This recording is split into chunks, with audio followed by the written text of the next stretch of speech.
Hi, my name is TJ. My dad died of overdose on January 1st, 2011, and my mom is a recovering addict. God helped my mom, and now together we are here to help you. Now let's talk recovery. Here's your host, my mom, Susan Sexton Wood. Hi, and welcome to Let's Talk Recovery. I am your host, Susan Sexton Wood. Today, our guest is Erin Holbert. She is from Aspire, that is located here in Richmond, Indiana. Our co-host is Sandra Sexton Jones, and she is a part of Unchained Praises and does the Kentucky side. And so I want to welcome Sandra and Erin to the show. Erin, I'm going to just ask you to start off with sharing a little bit about your testimony and maybe what led you to do the work that you do today. Oh, wow. Well, what led me, I basically got kicked from beyond into this job. That's what I tell everybody. Because I really wasn't looking for another job. I was working in another mental health facility as a residential counselor. A lot of my clients were addicts, but I just had happened to just be going through and looking, and this job just was online, and I went and applied. And it was so strange because I got called the next morning.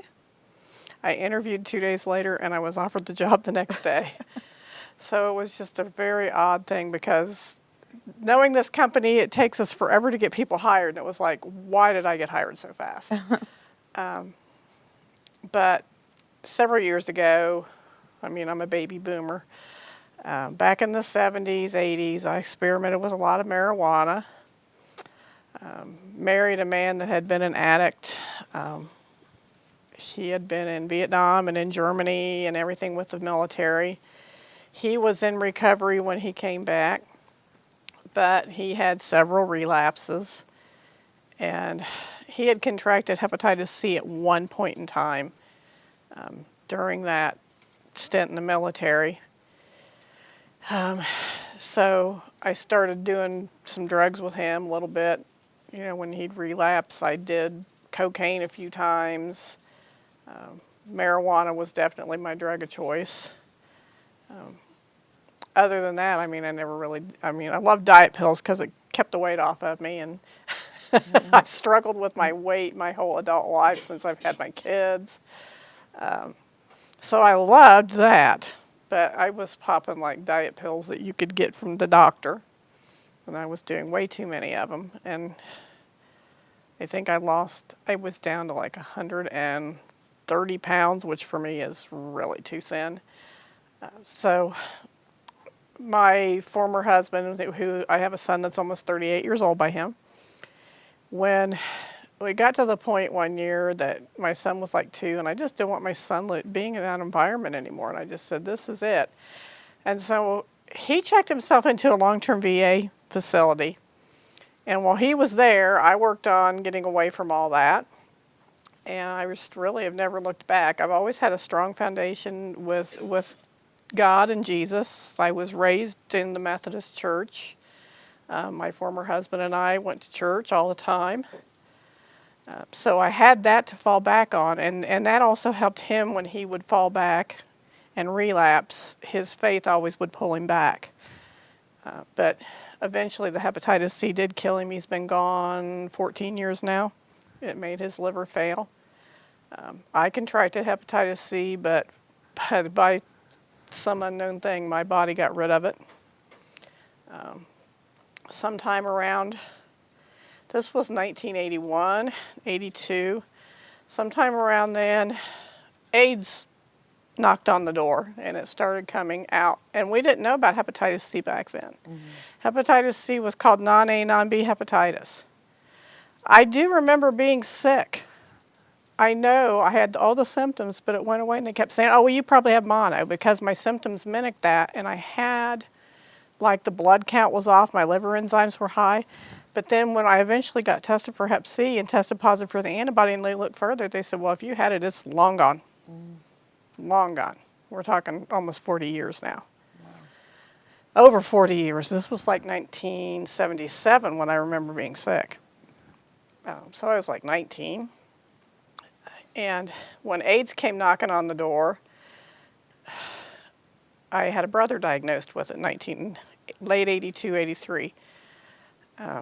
And we lost him in 1986. So I think he was my kick. I had 2 kicks from beyond that pushed me here. And I've been here almost 10 years now, so doing this. I'm the longest tenured on our program. We cover 34 counties, I believe. I have 10. We kind of crisscross the state. We have the Richmond region, we have the Lafayette region, Anderson region, Muncie region. Thank goodness I only have 10 of those counties. But I started here in 2008, and I've been here ever since. And I swear my brother had to have something to do to pushing me into this. It's your brother? Mm-hmm. Oh, yeah, absolutely. I mean, somebody from beyond kicked me because I wouldn't have even been looking on that internet search if it hadn't have been for that. You know, I just wouldn't have seen it. So what kind of services does Aspire offer? We do, the HIV Care Coordination Grant was what we had first many years ago, and some people may have heard about AIDS Task Force Richmond. That began in around 1984, 85. Somewhere around 2003, they lost their grant, and then we took it over, and we were known as the Center for Mental Health when I started, and that was out of Anderson. And then we merged and became Aspire with another company in 2009. So we had the care coordination grant that was given to us then. We had it in Anderson region, and because whatever happened with AIDS Task Force, they had nobody, people were not getting the help they needed. Back in 2003, we started servicing the care coordination clients who are the HIV positives that have HIV or AIDS and need our help with things. We actually have 2 people in our office that are care coordinators. They actually work with our HIV positive clients. I think we have close to 100 on the 10-county region. I think Anderson has about 110 clients. I think Muncie, the care coordination is serviced by Meridian. We only service the testing and the supportive care grant up there. But they have a lot of clients for those 5 counties. And then Lafayette, I think, has almost 150 clients. So our region, they say in this region that there are over 100 people living in our region with HIV/AIDS that aren't in help or getting services. So where they are, we don't know whether they're living in the cracks, whether they are doing so well today that they don't need help anymore. But considering we've only got about 95 clients, and they say there's over 100 in this region without services that aren't in services because they keep track of people diagnosed with HIV in this state. So I was told there was over 100, it's somewhere like 110 to 120 people living in my 10 counties that have HIV or AIDS that are not in care coordination. So we try to get people that need help. Obviously anybody newly diagnosed with HIV/AIDS needs a lot of help. It's a shock to their system. They're diagnosed with a life-threatening disease, which anymore it's no longer life-threatening. It's a pill a day. Most people are taking 1 pill a day and keeping it from ever going to AIDS if they're caught early enough. We just don't see the death rate with this anymore, but it's still, you're going to end up living with this the rest of your life. And the other things happen too because of HIV. It just makes you easier to get certain things. You have a chronic inflammation in your body when you have HIV, so it makes them, as they age, they're more prone to having like our arteries clog up and things. They're more likely to have inflammation in the arteries that allow them to clog up easier. We've had clients that have had strokes over the years. Some of them cancer is a real sad outcome with HIV. Their immune system's just not strong enough to fight it, as well as those of us out here that have killer immune systems that seem to be able to fight it a little easier. We've lost a couple clients recently to cancer. They were both around 50. Had been positive for many years, many years. They had fallen to anyone we've had that's on our client roster that we've had for a long time. They were diagnosed maybe late 80s, early 90s. They thought they were going to die. They're still here, a lot of them. thank heaven we got the good meds. Thank heaven. Because I can remember people just dropping over. Yeah. I mean, there was several young men that I went to high school with that died from it. There was a young man that I went to school with that died about 6 months after my brother. And another one that, both of them were men that have sex with other men. And then there was another young man I went to school with that had fallen into heroin back in the 70s. And he contracted it through IV drug use. And he died, I think, about 1988. Wow. So it was a bad thing back in those days. Nowadays, it's not so much a death and destruction. I've had some of our clients tell me, I was living to die. We've had several that said they were living to die.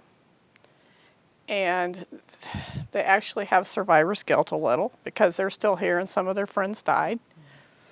But some of them, absolutely, because they were living to die, they got pulled into addiction. Thankfully, the ones that I know of are no longer in addiction anymore. But a couple of them had fallen into addiction because they were just going to party till they died. And they got hooked onto drugs. But thankfully, too, we have the one girl in our office works with our clients that have had addictions issues. So working with them on stages of change model, trying to get them to cut back, harm reduction stuff. Even some of our clients that have been clean a while need extra help because with their health condition, you never know. That stressor can cause a relapse. We had an older client that they found dead last year because they had relapsed and hadn't used in ages. So it's still always there.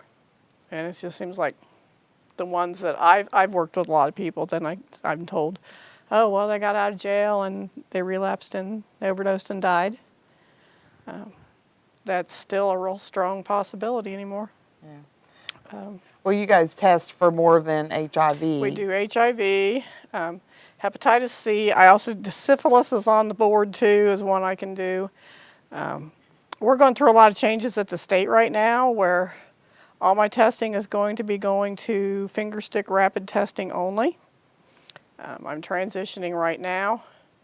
Right now I'm using the OraQuick hepatitis C and HIV rapid testing. Within 10 to 15 minutes we know if they have it. Mm-hmm.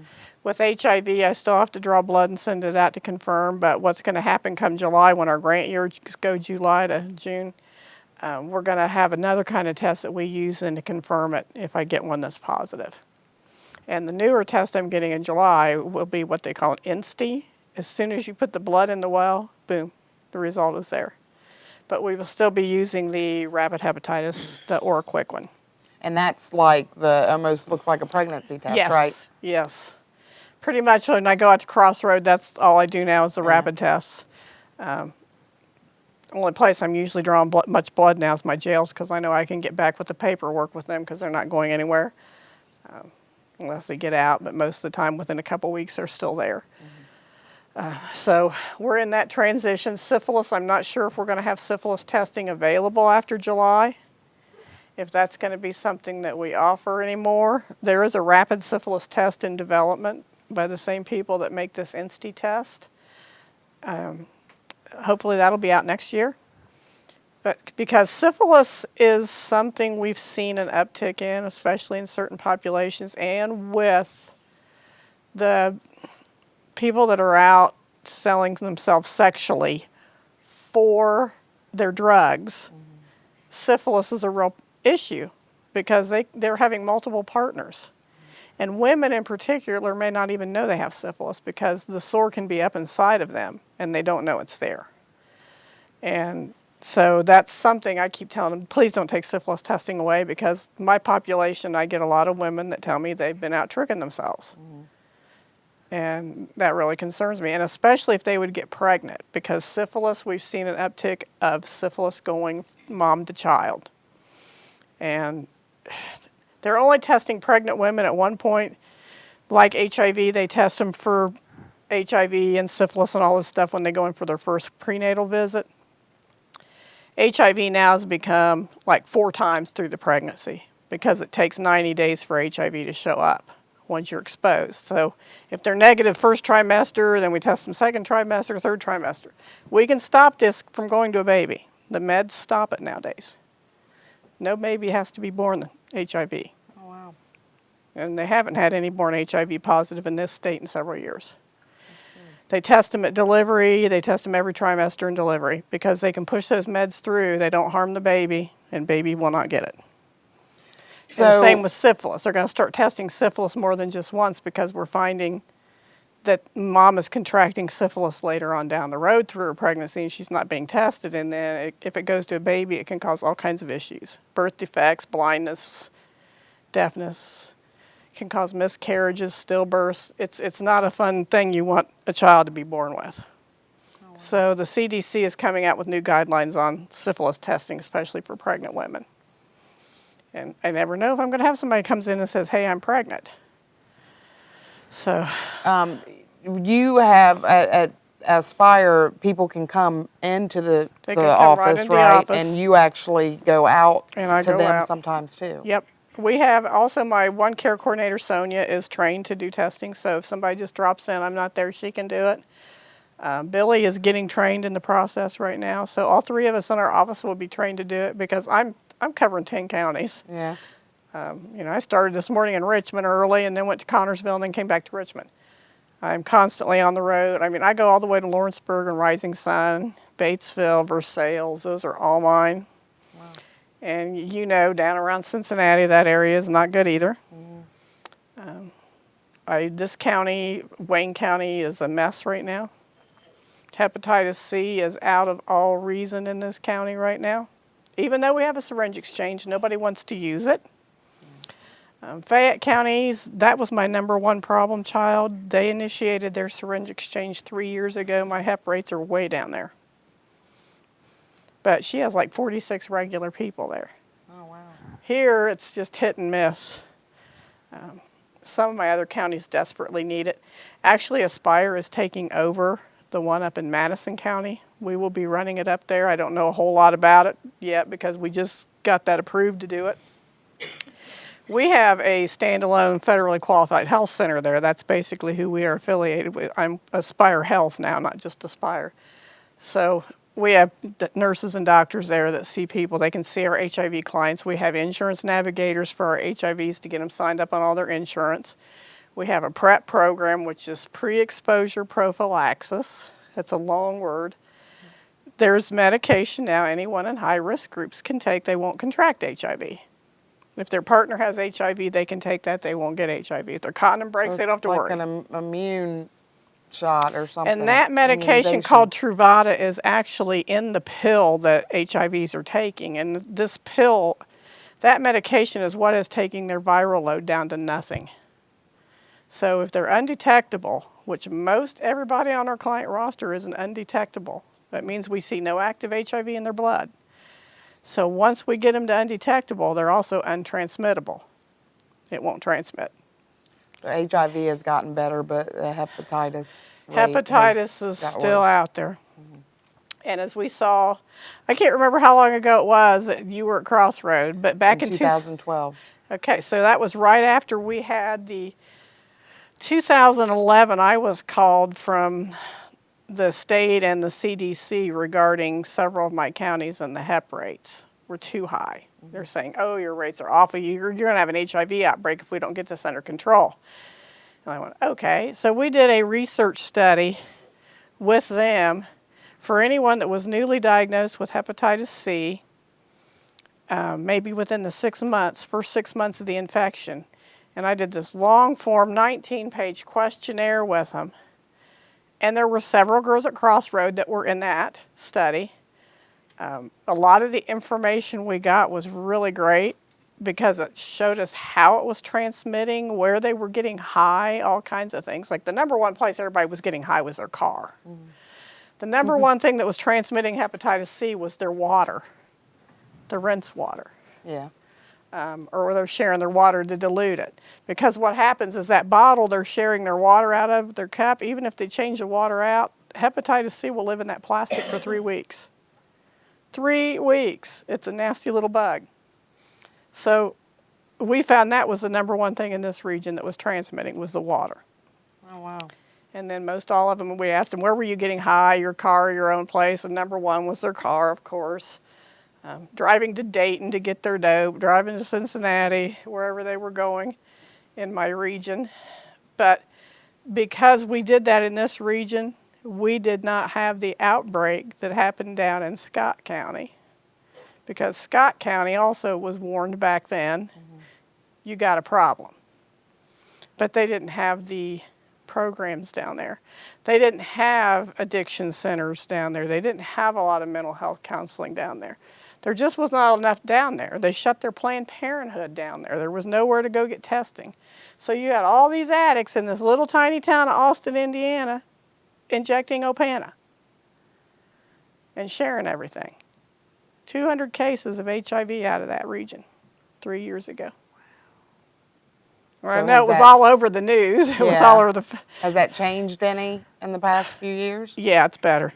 We have not had any new cases down there. They have set up a standalone clinic down there. Centerstone actually has opened a residential treatment facility down there. They're planning on... That's for, I think... I don't know if that's men. If it's women or men there, but they're going to open a men's... One of the others up here in Richmond. They're working toward opening one here for residential treatment. They've gotten a lot more mental health and counseling. The doctor down there that was seeing all these patients initially, he went back and got trained in infectious disease. He's treated a lot of them for hepatitis C. Most all of them had Hep C. A lot of them have had success with that treatment. It's not something we have to have them live with anymore with Hep C and just let it stay in your body for years and do all that damage. The treatments now are one pill for about 12 weeks and it's gone. The newest med that came out is only 8-week treatment. It's going to be cheaper. It's much cheaper. And it treats all 7 genotypes of Hep C. Not just the one that you hear Harvoni on the news all the time. Harvoni is only working on one genotype. But this one's working on all of them. That's one of them that I took, Harvoni. Harvoni, it's a good drug for genotype 1, which is the most common. But when we did that study, we sent the blood down to Atlanta and they evaluated it, and this is how we even linked people together. Their hepatitis C actually had the same exact genetic composition. Oh, wow. And, I mean, we had people in Richmond that had the same Hep C as Lawrenceburg. It was just really unbelievable what we found, how they linked all these people up. And some of these people from Lawrenceburg had been up here maybe in treatment, or vice versa, because I think a couple of them had been at Hope House, and they brought their Hep C up here and had relapsed, and then they went into treatment. So then they linked up to people down in Lawrenceburg.